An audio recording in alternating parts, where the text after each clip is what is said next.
It's recorded. So, okay. Yep. Well, then, thank you, Subash, for the invite. And thank you, if you're watching this, thank you very much for coming. It's always a pleasure to be talking to my fellow friends, fellow developer friends. And today we're going to be talking about Knative. So if you're interested in serverless, and we're going to discuss a bit what is serverless. If you're interested in Knative, then this session is for you. And if I get here, and also this content is available as open source, as everything we do at Red Hat. Everything is open source. The slides are open source, and actually, I am sharing the link to the slides in the chat right now.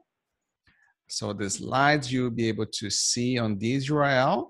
And the tutorial with all the instructions that I'm going to show you today, and much more, is also available here. So if you go to the GitHub repo, you'll be able to see. I won't be able to cover everything because we have more content than what fits in an hour. But if you want to follow later, that's homework for you. And just in case you're interested in more content that we deliver live, we also have this upcoming Devnation Schedule. Of course, some of these are already in the past, but next week we're going to be talking about Quarkus in 3 different languages: French, Portuguese, and Spanish. Just in case you know any of these languages, it will be available for you. And on the week of April 18th, we're going to have Quarkus Kubernetes-native, the Kubernetes-native feature for Quarkus in English. Then on the week of April 25th, we have Red Hat Summit, which is the largest Red Hat event of the year. And because of the pandemic, everything is online and free as usual. And also on May 2nd, we are going to have, again, Quarkus Kubernetes-native in French, Portuguese, and Spanish. And again, I don't know how many of you speak other languages. I speak, well, Portuguese is my native language. Which leads us to this slide, because I think most of you already know that, but I'm a Japanese Brazilian that right now I'm streaming live from Cary, North Carolina, and who is also a Java champion and a Microsoft MVP. And currently I lead the global developer advocacy team for the Red Hat developer program. So, so if you go, so the first tip is if you go to the link that I shared with you for the slides, we have a lot of useful links that you can go there and click. So the first one is the Native Cookbook. If you go, this book was published last year by my colleagues, Bert Sutter and Kamesh Sampath. So it's a lot of recipes on how can you do a lot of different stuff on Knative. A lot of the content of the book is available also on the tutorial. The advantage of following up with the tutorial is that it's an evergreen content. We're constantly updating it to the latest releases of Knative. But the book, of course, it's a more descriptive thing. If you want to read it and understand what's happening behind the scenes, then this is the book for you. And thanks to the Red Hat Developer Program, the PDF and the EPUB, I guess, is available for free for you as a download. So let's start the discussion about serverless. So what is serverless? Serverless, of course, means no servers. And if you ever read anything about serverless, you know that it's not the case.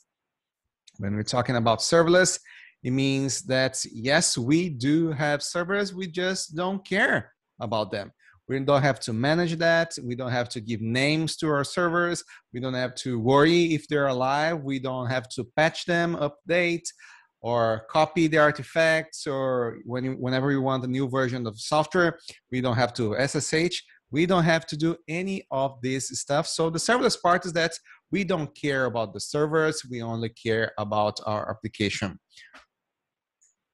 And there are many different definitions about what is serverless. I took this definition from the CNCF Foundation, the Cloud Native Computing Foundation, and the relevant parts are in red. So you do not require server management. You have a finer grained deployment model that can be executed, scale, and build in the exact demand needed at the moment. So one of the nice features about serverless is that if you don't have any requests, if nothing is about to be executed, you can easily scale to 0, and you're not consuming any computing resources from your infrastructure. You're not paying for any of that. On the other hand, if you have a lot of requests coming to give you a moment of time, you also easily can spin the number of instances. You can spin up your resources very easily, so you can handle the requests that are coming. So these are some of the benefits of the serverless architecture, and we're still not yet on the build part. If you choose a public cloud computing provider and you choose function as a service along serverless, very likely you'll be able to be billed by the millisecond or second of CPU and memory that you're using.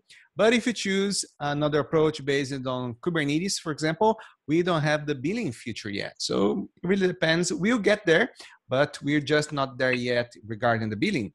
And I truly believe that when the billing becomes something popular in the development world, in the infrastructure world, it will change the way in which we develop and deploy applications. So imagine if your particular cost center, your team, would be charged by how much cycles of how much memory per second your application is consuming in production.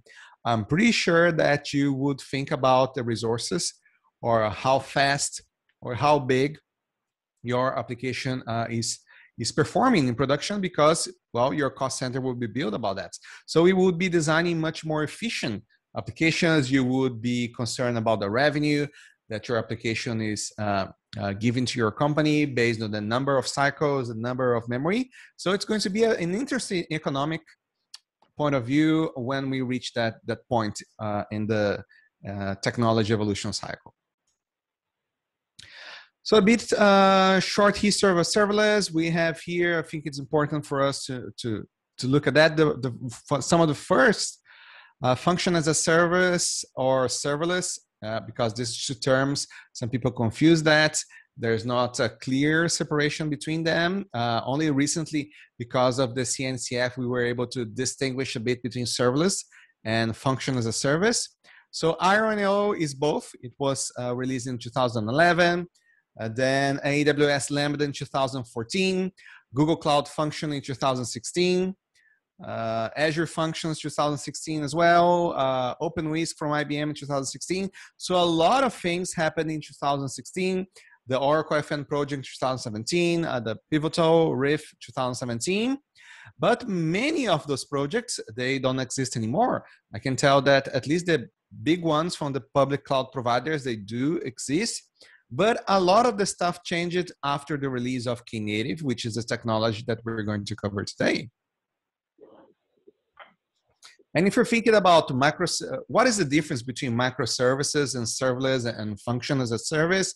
Well, I think overall, I could point out that some of the main differences between these two different deployment models are that with microservices, you control everything.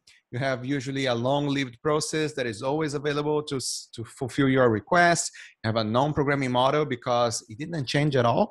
It just changed basically the size of the code base that you're deploying to production, but everything else can be the same. You have an often synchronous request-response model.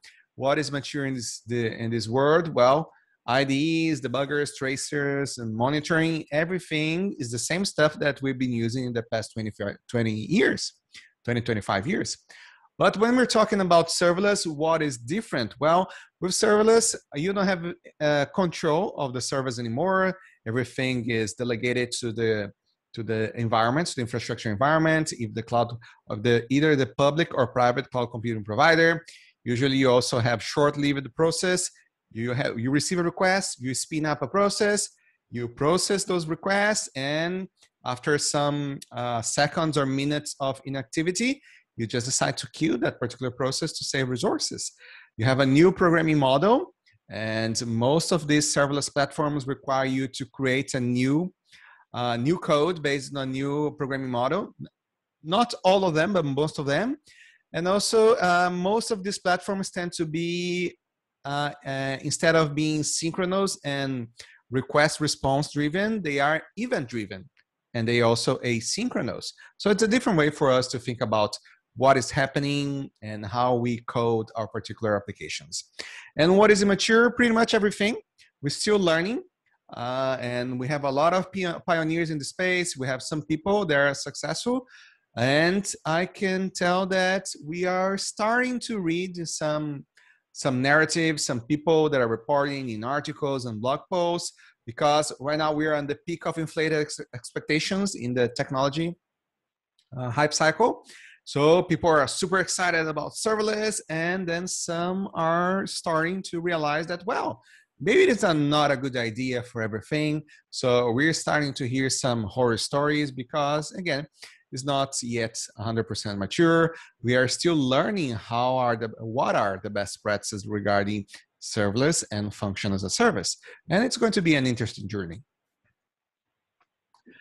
And now we have Knative. So Knative doesn't require you to use a function as a service model. You can use your traditional programming model. And Kubernetes with Knative will handle the serverless part, which means that you don't have to care about the infrastructure anymore. You can just write code. As long as your code is packaged inside a container, Knative can run that in a serverless model for you. So what is Knative? Knative is a project that was created and published as open source by Google. And you can find the source code available on github.com/knative.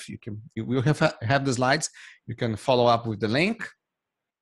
And it was announced in July 2018. And the interesting thing is that most of the other serverless environments that we had in the cloud computing space, mainly the open source ones, I think almost, if not all of them, died after the announcement of Knative. So AWS Lambda, Azure Functions, and Google Cloud Functions, they still exist because they are proprietary. They only exist in their own clouds, owned by each one of those public companies. But all the other open source options that we have to run serverless workloads in our infrastructure, they basically died because nobody's actively maintaining them anymore after the release of Knative. So that's what happened. And even, a lot of companies and contributors have decided to contribute to Knative. So Knative was announced by Google, and immediately after that, we have companies like IBM, Red Hat, and many others. They joined the Knative efforts, and they are actively contributing to the progress of this particular project. So what does Knative bring to us? Well, you can tell by the red parts here on the screen that Knative is based on Kubernetes. It's Kubernetes based, allows you to provide serverless workloads in production environments. You have some basic primitives that you can use and reuse. And also Knative provides you a set of middleware components that allows you to run container-based applications in your Kubernetes environment. So what did we learn? It provides you base primitives, which means that if you know a bit of Kubernetes, Knative is providing you a lot of CRDs. And based on these CRDs, you can create your YAML files describing those resources, and Knative will handle all of that for you. And when we're talking about middleware components, is that Knative not only provides you the ways for you to run your application, but Knative also provides you the way for you to connect the applications. So if you have multiple functions as a services, or if you have multiple microservices, you can also use cloud events to send messages, asynchronous messages that can provide a way for you to communicate between those endpoints. So yes, Knative provides you all of that, even though I'll admit that this communication part is not yet as mature and used as the other part, which is just running your application. So today we're going to focus on the running part and not on the communication part, because as I said before, I don't see a lot of people using that. We're still evolving, even though things are progressing very fast. So interesting capabilities of Knative: you can scale to 0, you can scale from 0, like no requests, and you can easily scale it up. You also have multiple configurations and revisions, which means that you can easily create blue-green deployments or canary deployments in your Knative environment. You don't need to install a service mesh. You don't need a gateway. You don't need a load balance. These are built-in primitives inside the Knative project. You also have in-cluster image building. So if you're used to using Jenkins and your Jenkins instance, because of the multiple builds that Jenkins has to run, you are consuming 4 or 8 gigabytes of RAM, even though your Jenkins instance is idle. Well, you don't have to do that anymore. So whenever you send a push to your Git repo on GitHub or any other place, Knative can listen to that particular notification. Oh, we had a push in our repository, and Knative can spin up a container that knows how to build your project, that knows how to package your application. So you can leverage the Knative capabilities to create serverless pipelines. That's what the Tecton project does. And actually, Tecton was such a success that they even decided to separate the Tecton project from Knative, so it could evolve even faster than the Knative project. So if you go to tecton.cd, you have a lot of people contributing to this particular Tecton project. And actually, even if you're using OpenShift, the OpenShift pipelines feature is based on top of Tecton. And you have traffic splitting and event system as some of other nice features of Knative. So let's move to the exercises. So I've talked a lot about Knative, but first let me show you a super cool demo. So yeah, I forgot to share this with you in the beginning, but luckily you're still here with us, and even more people joining us. Now we have like 16 people on the call.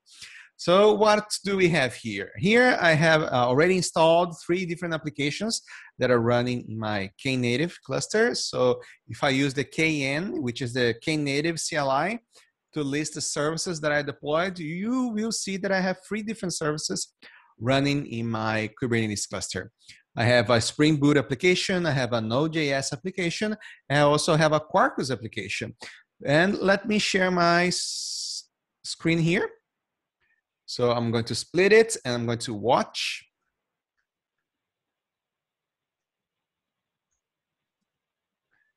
And you will see, let me get here. Oh, my internet is kind of slow right now. Yes, so now I don't have any pods running in my backend, so nothing is running. But what happens when I send a curl? What happens when I send an HTTP request to this particular endpoint, which is running Spring Boot? I'm going to copy here, I'm going to curl. Actually, I'm going to do a while true, do curl. I'm going to sleep 300 milliseconds and done. So right now you can see that since I sent the request, I already have a pod that is being spin up in my backend. And as soon as it's ready, you can see that in the top of the screen, my application is replying. So it took some seconds because this is a traditional Java application, it's traditional Spring Boot application. And you know, Java takes some time to be able to warm up and to be able to reply, but now it's already replying. What else can we do here? Oops, not this. Let me split this screen again. Hey, Edson, Yes. I have a question. Please. So so when you stop that curl command, the containers will die again, right? So does that mean that every time they die down and then start up, the first request will always take some time? If it is like a Java app as opposed to a Quarkus app. Quarkus app seems to be starting fast as opposed to a Java app, right? The Spring Boot app in this case. Yes, that's exactly what happens as you described. But if you're still using like legacy Java that takes a lot of time to start up, we have some Knative features, like you can tell Knative that you always want like 1 or 2 instances always warm. So you don't have to wait for this warm up. And you can also tell Knative that you want to scale up. Like if you have 10 concurrent requests, you want to scale up the number of instances in your backend. So you can do that with Knative. I just used the simplest possible configuration for this particular demo. Yeah. So the reason why I asked that question was that if you go and explore the other cloud providers like AWS Lambda or something, right? What they do is you write like a bunch of Java classes and then say, okay, hey, here is my main Java class. This is the starting point of your Lambda function. And then whenever the request comes, it just spins up that function. Spins up that code and then goes away, right? But in this case, what we're doing is we are actually building a Spring Boot app, making a container, and then treating that as a serverless function. So in this case, every time a request hits, it actually has to download that image, run that container, and all that. Yes. Yes, so that's why it's important for you to have smaller images, even though very likely after you deploy your application, you would initialize it. So the same image would already be available in all the worker nodes in your cluster. So you wouldn't have to download. But it's important for you to realize that, especially if you have like legacy Java, it takes a lot of time to boot. So maybe like it would be a nice thing to use newer technologies. But I think the beautiful thing around Knative and how this serverless stuff works is that you don't have to learn a new programming model. You don't have to learn the Lambda or the Azure or the Google Cloud programming model. You don't have to change the way you code. You don't need a new IDE. You don't need to learn how to package. Everything is still the same as long as you can package your application as a container. So even though you're a legacy application, you can do that if you can package that in a container. Got it. Thank you. You're welcome. But there are things, and if you're using Java, you have this slow startup time. Doesn't matter the cloud computing provider. What happens, and I know that at least Azure does that. With Azure, you realize that even though it's you're coding in Java, if you use Azure Cloud Functions, it's super fast, even the first request. But what's happening is that Microsoft always leave one instance running. That's why it's always warm. It just doesn't charge you, at least for now. Oh, wow. So they want to help you to adopt it. So Microsoft is paying the bill, at least for now, just for you to be able to run your Java applications very quickly. Yeah, sure. Makes sense. I mean, it really makes sense, right? If you have some kind of an application running in your Kubernetes environment, which is taking a lot of memory and CPU, and if that application is hit very, very rarely in production, like, let's say that service is hit only for like 5 times in the whole day, it doesn't make sense to keep all those resources blocked on the cluster, right? So it makes sense for us to convert that container into a serverless function here, where just that 5 times it just spins up and then dies down, I guess. Mm-hmm. Yeah, and and if you use Knative, you can even configure triggers. For example, I want this cron triggers. I want this process to be run every day at 3 a.m. You can do that. So everything is already built in Knative. Okay, cool. Thank you. Welcome. So I'll just do the same now for this Node.js application. While true, do curl, going to sleep, 300 milliseconds, done. You can see that as soon as the first request arrived in our cluster, Knative is already spinning up a new instance and it's already replying. You can see how much faster Node.js feels compared to Spring Boot. So because the first request was much faster to appear here in our screen. And now let's test the last one, which is a Quarkus application.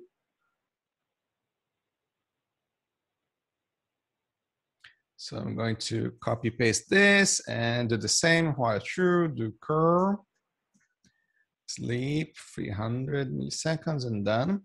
And now the same thing is happening for the Quarkus application. So, okay, Quarkus is already replying. You can see that Quarkus was super fast. And actually, we measure that Quarkus is even faster than Node.js. And that's regarding the time to be able to reply to the first request. So if you're using a new Java application such as Quarkus, you can see that even though you can even run, like you can even scale to 0, like no instances running anytime, that your first request will be fast as well. We take a matter of, I think we measured, we take about 100 milliseconds to be able to reply to the first request. That's something.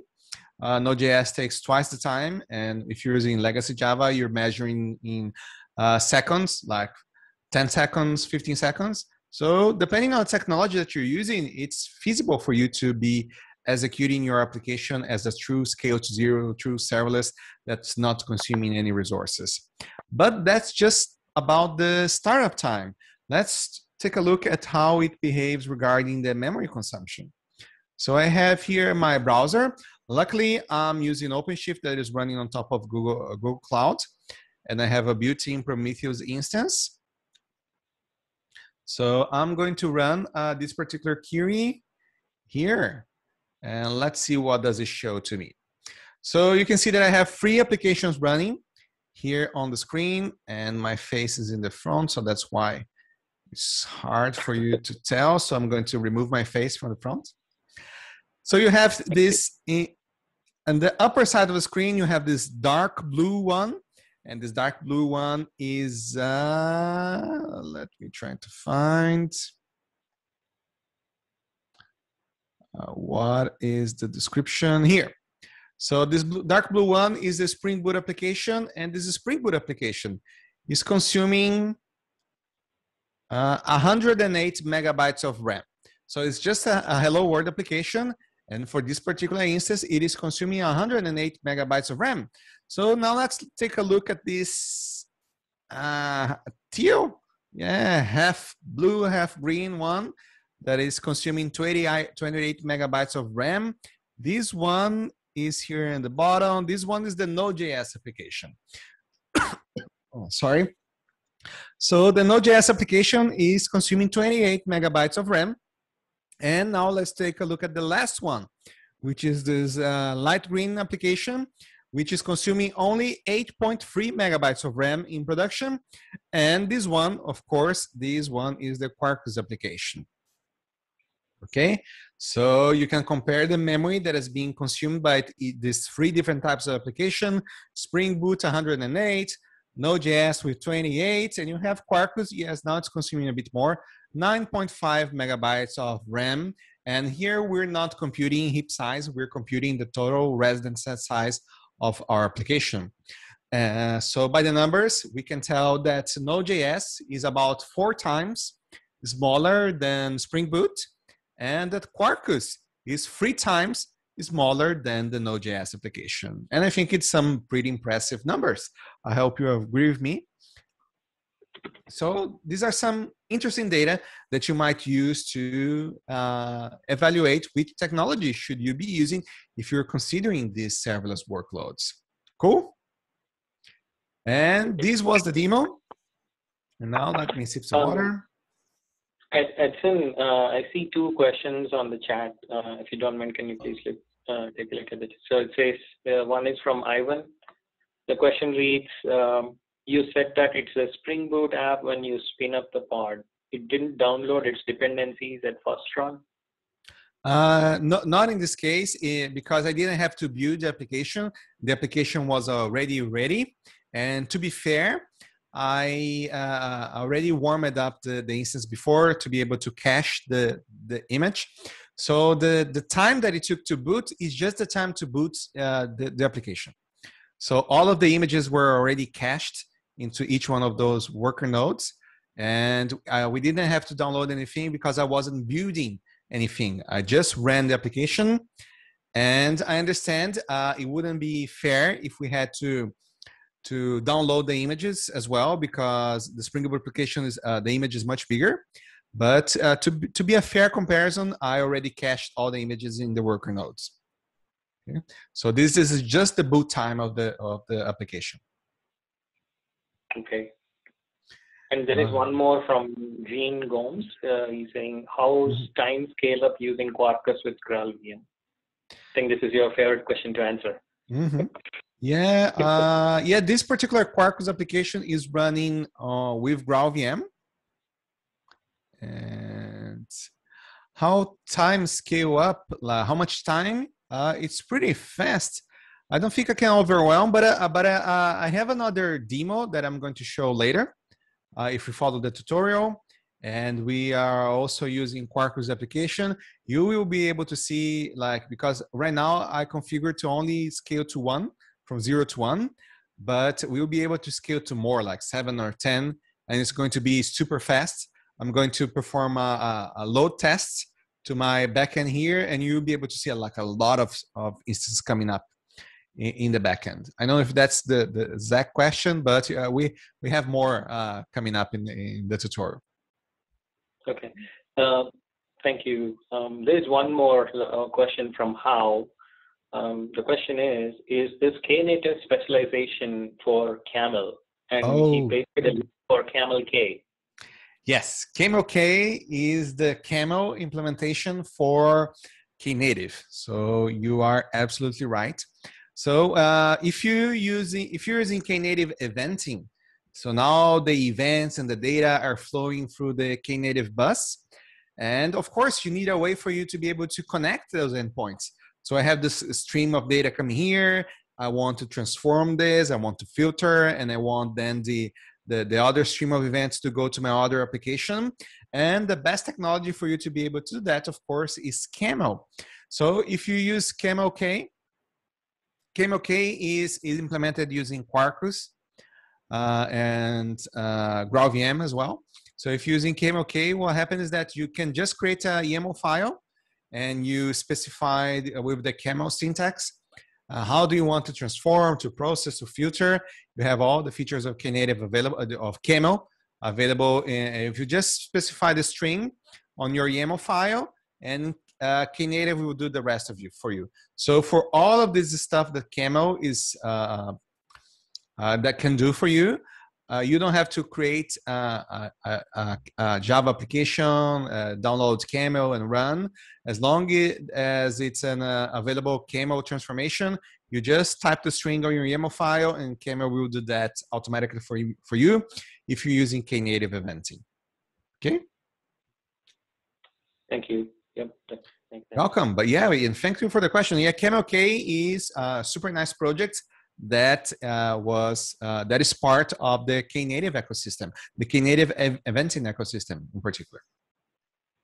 Okay, and I forgot. Well, I just killed those instances. You see that I still have 3.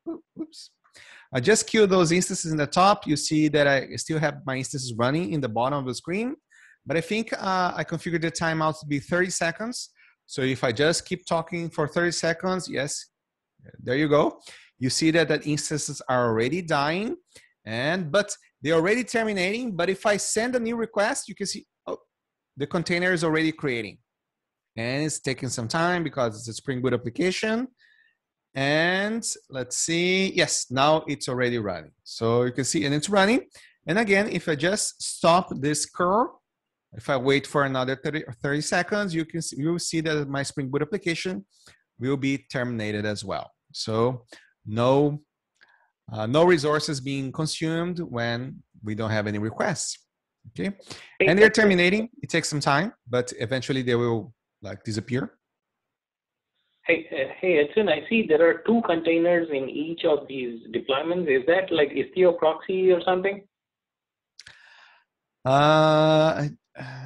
Let me see. In this particular case, yes. Just because Knative has a dependency on a service mesh.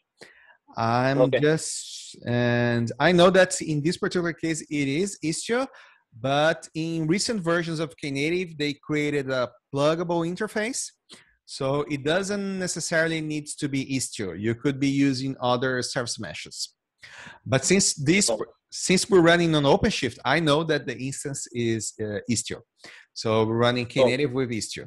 So all of this fancy blue-green routing and spin up, spin down, all of the networking part, tracing, monitoring is provided out of box by Istio.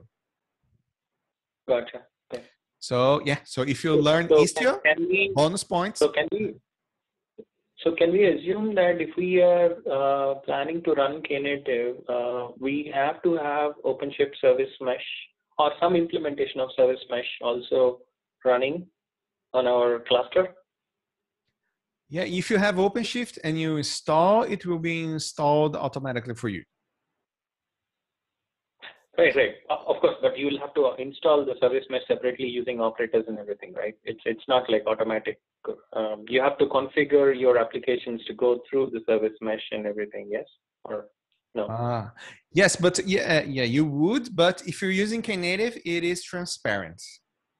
I see. Okay. Okay, so you don't have to worry. Got it. Okay. So, yeah, I understand. You would have to send a request for the Istio gateway and all of this stuff. If you're using Knative, you don't have to do that. Oh, okay. So, and I think it's one of the nicest features for me of Knative is that whenever you create a Knative service, it already creates a Kubernetes service and a Kubernetes ingress endpoint. So you don't have to create those separate stuff. Knative creates everything for you. So if I just deploy a Knative service, it already gives me this URL. If it's a public, if it's an HTTP endpoint, for example.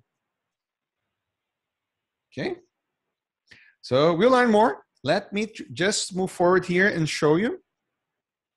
Now I'm going to go to the Knative tutorial. So if you type dn.dev/knative-tutorial, you will be redirected to our GitHub repo.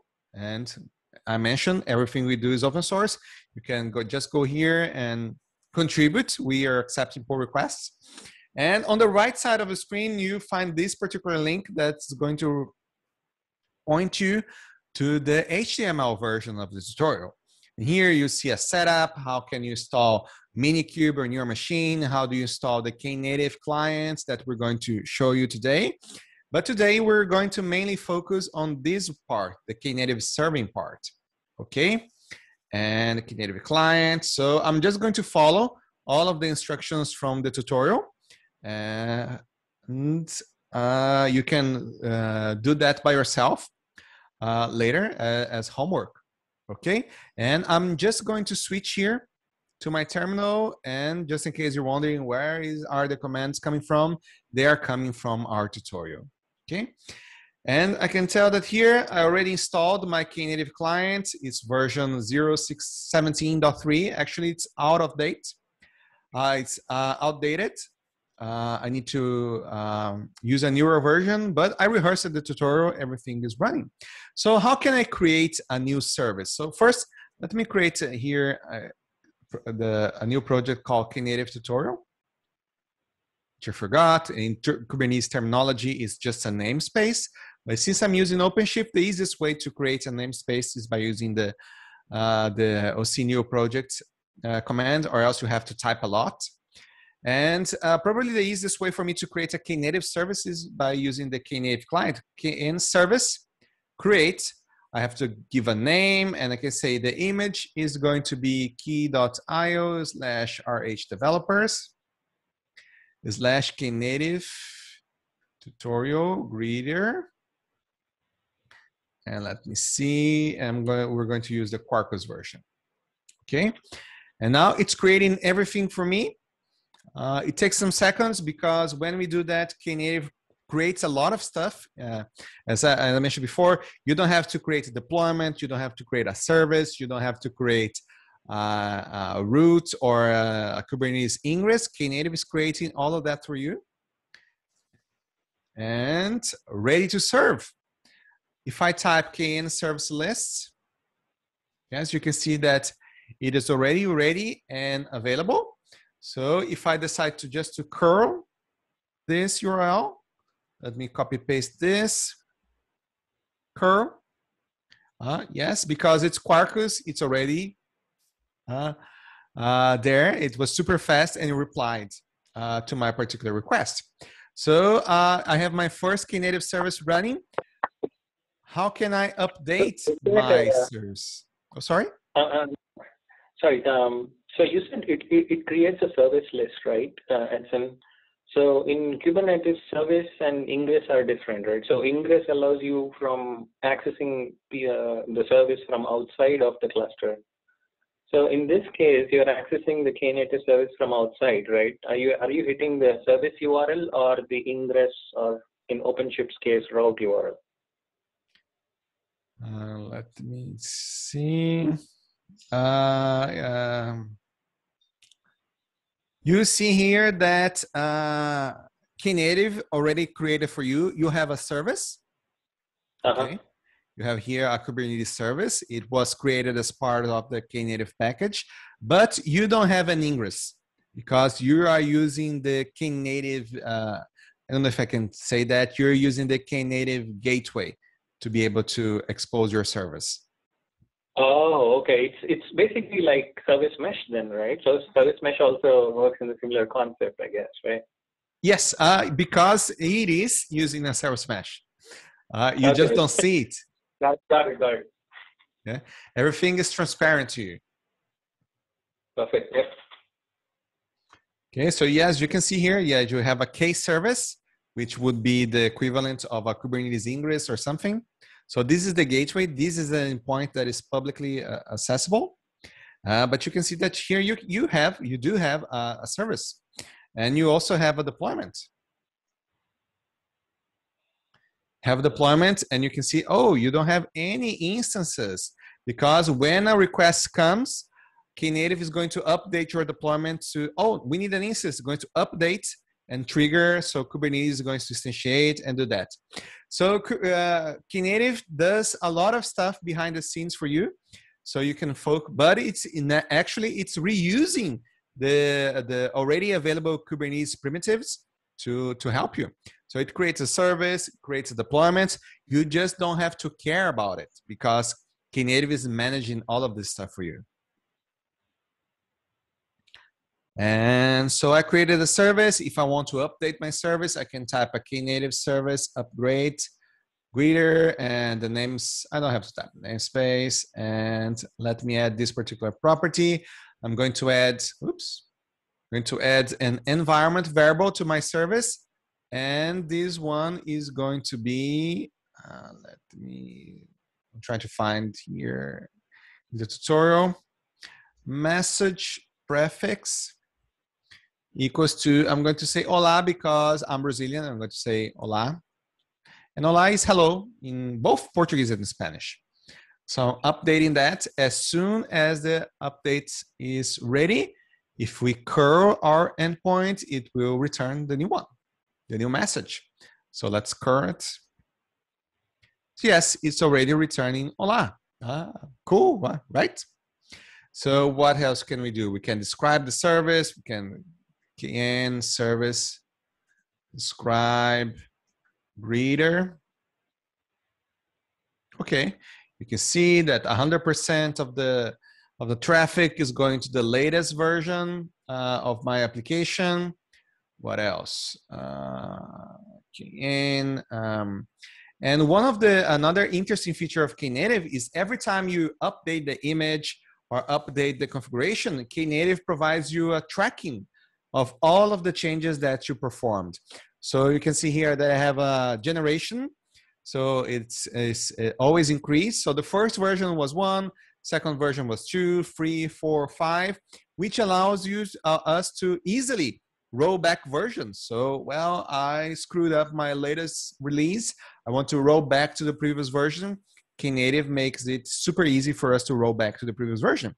It also allows us to create blue-green deployments. If I deploy 2 different revisions, 2 different versions of my service using Knative, I can tell Knative, well, Knative is split the traffic 50-50 between those 2 different deployments, and we'll do that. Okay, so what else? Let me delete the service. Knative service delete. Greer, and if I Knative service list, I don't have anything else. Okay. So what we're going to do right now, let's try to deploy some stuff. I use the Knative command line right now, but if you want YAML, you can use YAML as well. So let me try to find the line here. And okay, so I'm serving and .yaml. Yes, this one. So the YAML file, the API version changed. I'm going serving Knative Dev version 1. Kind service is not the Kubernetes service, it's a Knative service. I just type the name and the template here, the usual stuff that you use in Kubernetes.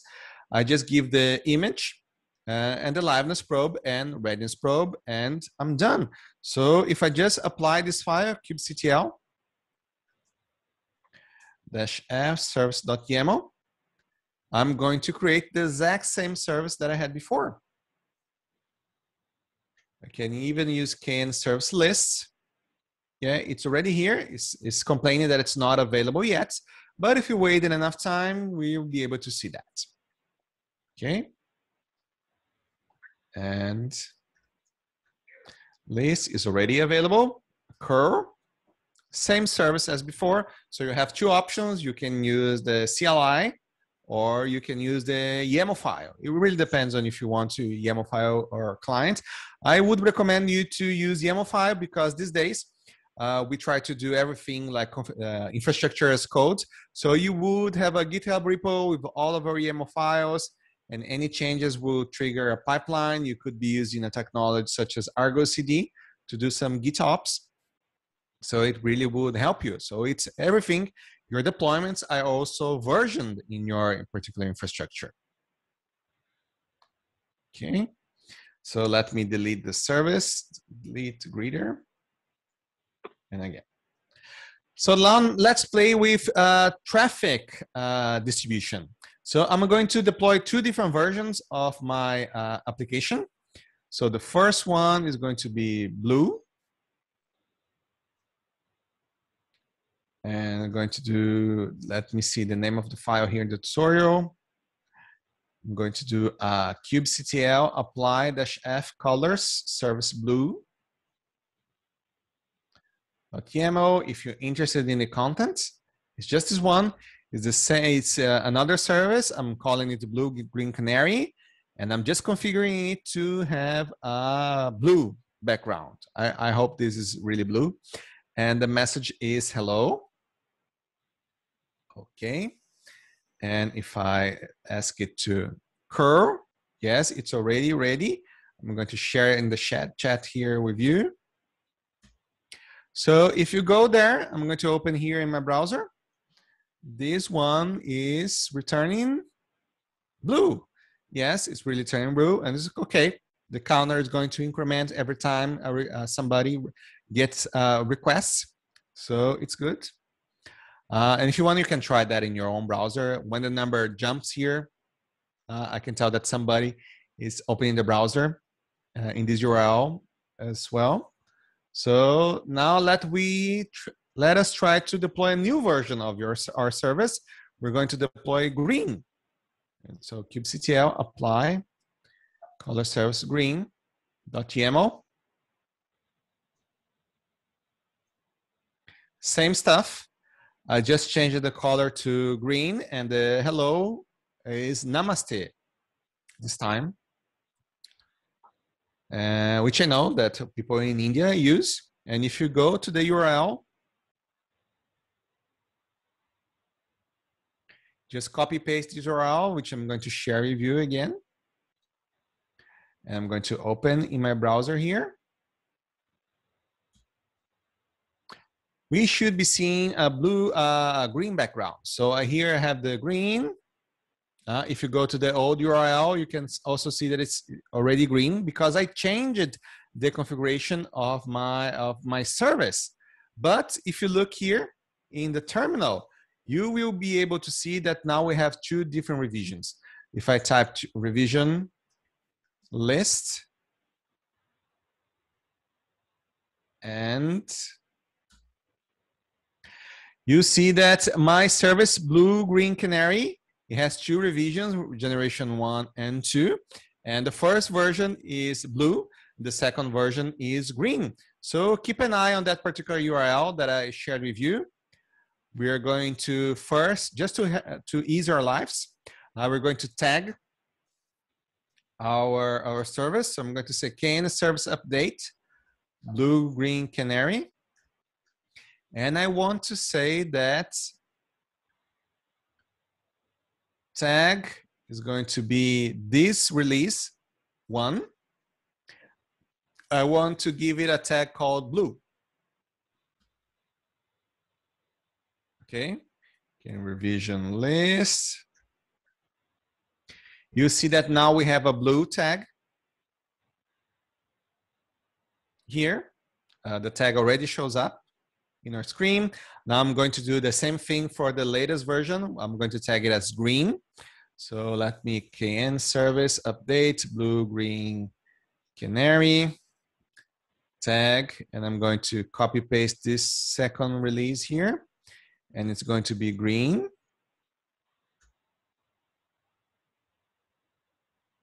Okay.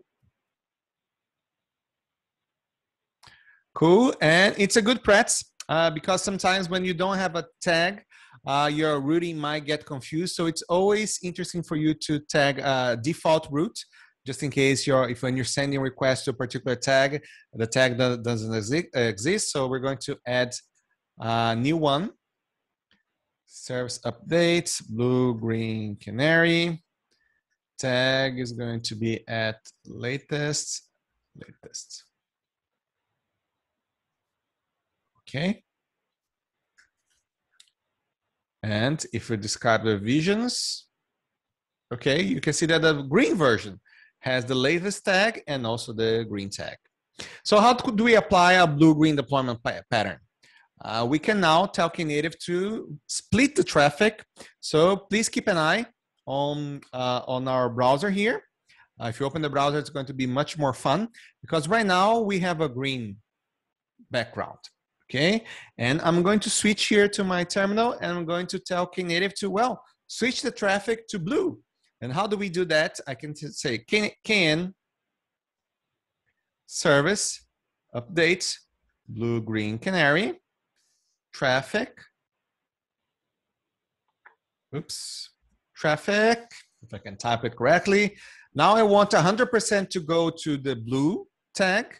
I want 0% to go to the green tag, and the latest tag also 0. So as soon as I type here, if I switch here to my browser, you will see that as soon as it's updated, the next request is going to give me a blue one. Cool, isn't it? So yes. Oh, but Istio does that. Well, Istio is doing that, but I can do that everything with the KN command client. I can do everything with Kubernetes revisions, with Knative revisions out of box. Everything is transparent to me. What else can we do? So everything is pointed out to blue. I also could say, let me see, what is the next one here? I can do a canary release. Let's say that I want to split the traffic. And the traffic is going to be like here.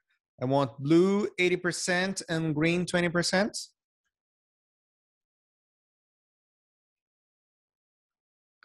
I just updated that. And if I switch to the browser, and if we're lucky enough, every 5 requests, one of them will be pointed to the green deployment. Yes, green. Another green. I can tell that you are accessing the URL or not. Okay. Yes, now green. So yeah, it's going to be a distribution, and it's not round robin. It's a random distribution, but it fits the purpose. Okay.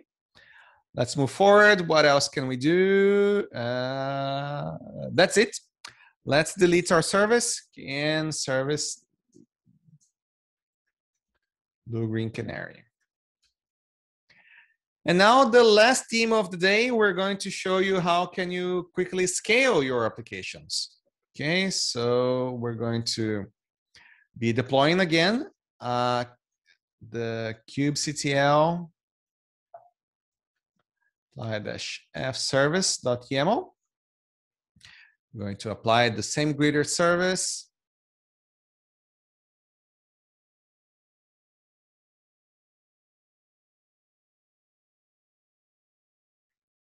Oh, and actually, I'm seeing I didn't need that. I created the wrong file. I'm going to create this one, service 10. So we just created another service, Knative service, and let me show you this particular YAML file. So what do we have here? We just added an annotation to our Knative service, and we're saying that auto-scaling Knative that target is going to be 10. So what does it mean? It means that in any point of time, if my particular service has 10 pending requests to be replied, it means that it's overwhelmed and I need to create another instance. So if you have one instance and you have 10 pending requests and request number 11 arrives, it means that Knative is going to create another instance of a service and so on. So we can spin up a lot of different clusters. And this one is the scale up feature. Okay. And I'm going to just split the screen. We're going to add a watch. Pods.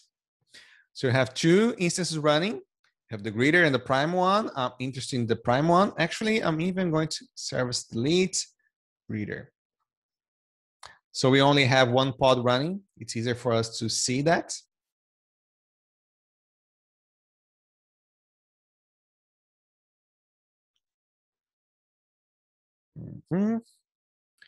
And what we are going to do now, I'm going to use, you can see that it's scaling to 0 already, both services.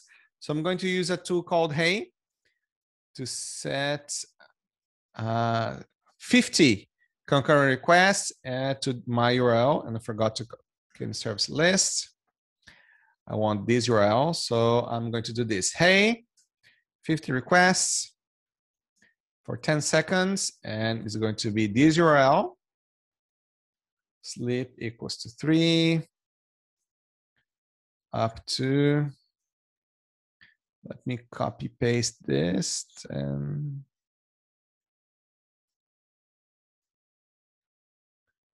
okay. And if I type it everything correctly, we're going to send a lot of requests to our backend, and you'll be able to see that a lot of instances will come up from Knative here in the bottom of the screen. So pay attention, 1, 2, 3, and go. So Hey is sending the request, 2, 3, 4, what else? 5 instances, yes, because 6, 7, yeah. We have 7 total, yes, 7. So a lot of requests were sent, and because this particular process, it's computing prime numbers, so it takes some time to be processed. So that's why we have a lot of pending requests in our backend. And because of that reason, Knative, because we said 10 pending requests, Knative had to create much more instances. And we have 7. And if we wait some time, we'll be able to see that they are going to be terminated as well. So the last thing that I want to show you today is that we also can declare a minimum amount of instances to be running into any given moment of time. So if we just take a look at this YAML file, you see that we are saying here that yes, the minimum scale, the minimum number of instances that I want running in my backend is 2. The maximum number is 5. And the Knative scaling target is 10, which means, again, if I have 10 pending requests, I want a new instance to be created to handle my requests. So just by adding some very simple annotations to my Knative service, I can configure these awesome features of Knative. Okay, so let's apply this file.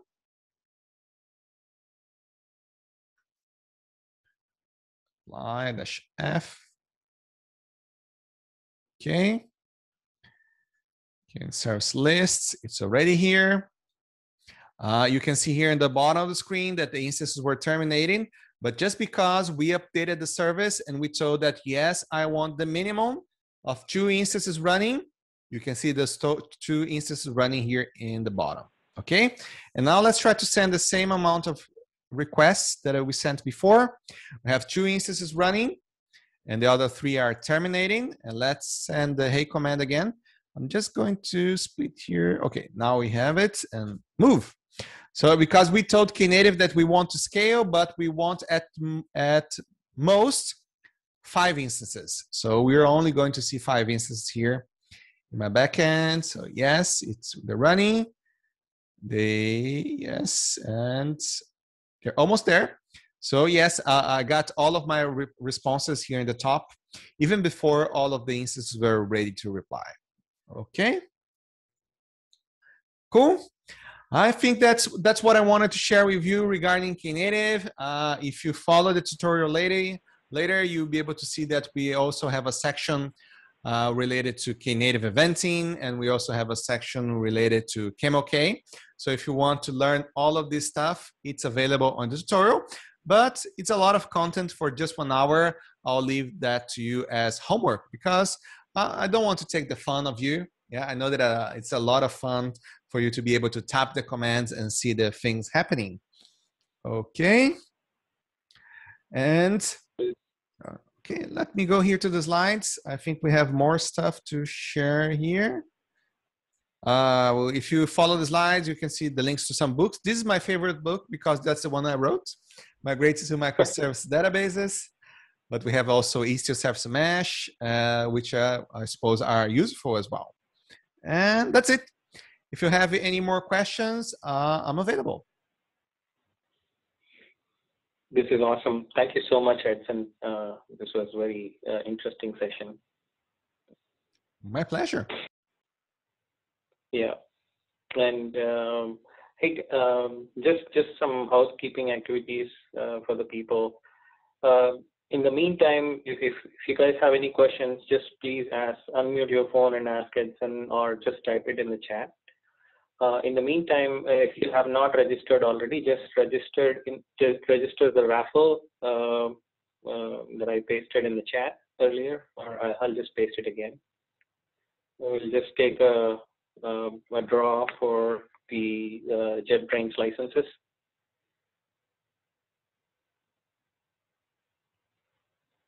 I'll just wait for like a couple of minutes and then I'll do the draw. Mm-hmm. Yeah, maybe everybody on the call already has a JetBrains license. Who knows? But if you're not, I see some people registering. So let's see. Okay, cool.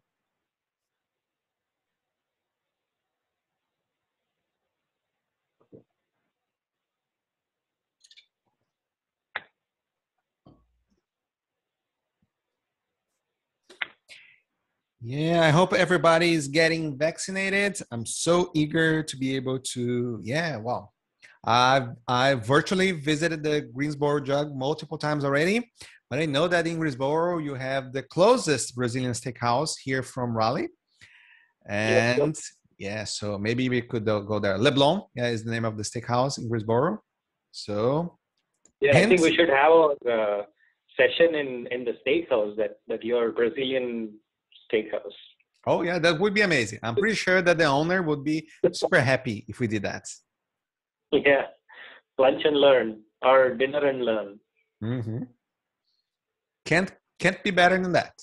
At least for me. Like having some joy, and later great food and beer, wine. Oh gosh, something I miss. I think it might be the last restaurant that I went was the Brazilian Steakhouse in Greensboro, because then later the pandemic began and we didn't go to any restaurant anymore. So yes, could be the last and the first after the pandemic. Who knows? Yep, sure. Okay. I think some of our offices are also getting opened. Slowly, people started going to office. I think starting from next week, I guess. Yeah.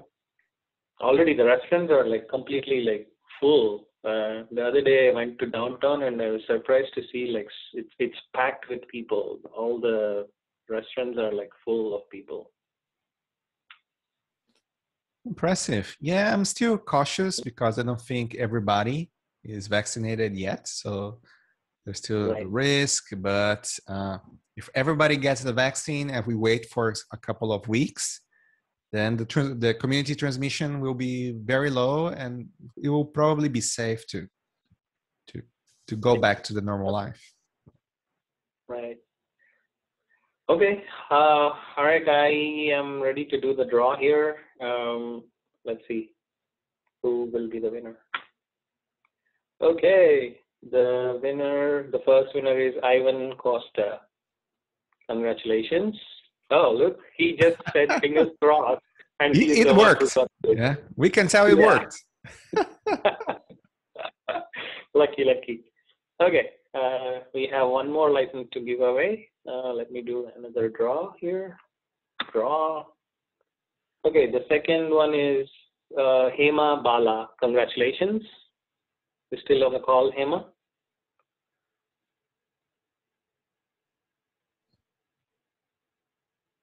Hello. Is she still on the call or no?